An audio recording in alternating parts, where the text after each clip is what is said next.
یہ تشرفات یا ہم حتی علائم سے ہم نہیں ثابت کر سکتے کہ بس ان کا زمانہ نزدیک ہے، یہ سارے احتمالات ہیں۔ اب یہی تشرف آغا بہجت کا یعنی ایک احتمال ہے، لیکن وہ مشروط تھا کہ ہم حرکت میں آئیں۔ یا یہ جو روایات ہم دیکھتے ہیں علائم کے حوالے سے، یہ بھی ایسے ہی ہیں۔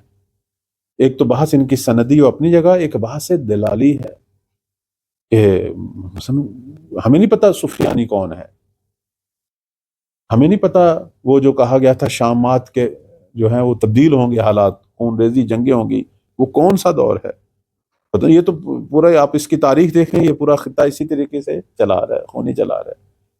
درست ہے علائم بیان ہوئی ہیں، لیکن کس دور میں، کس وقت، نہ ہم تطبیق دے سکتے ہیں، نہ ہم کہہ سکتے ہیں یہ وہی دور ہے۔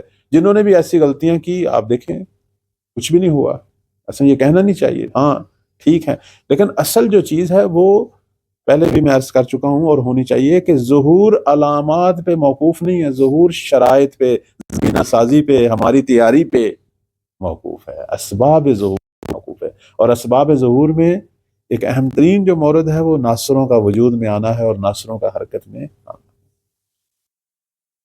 پروردگار ہم سب کو توفیق دے کہ ہم مولا کے ناصروں میں سے قرار پائیں، وہ ناصر قرار پائیں کہ جن کے مولا انتظار کرتے ہیں، جن کی تلاش میں امام مہدی علیہ السلام ہر روز استغاثہ بلند کر رہے ہیں۔ کہتے ہیں وہی سید الشہداء کا استغاثہ فقط سید الشہداء کے ساتھ خاص نہیں تھا، ہر امام ہر دور میں ایسا استغاثہ رکھتے تھے۔ اور آج امام مہدی کا استغاثہ یہ تو بڑا طولانی ہو گیا ہے، 1200 سال ہونے والے ہیں، ہر روز میرے مولا کا استغاثہ ہے۔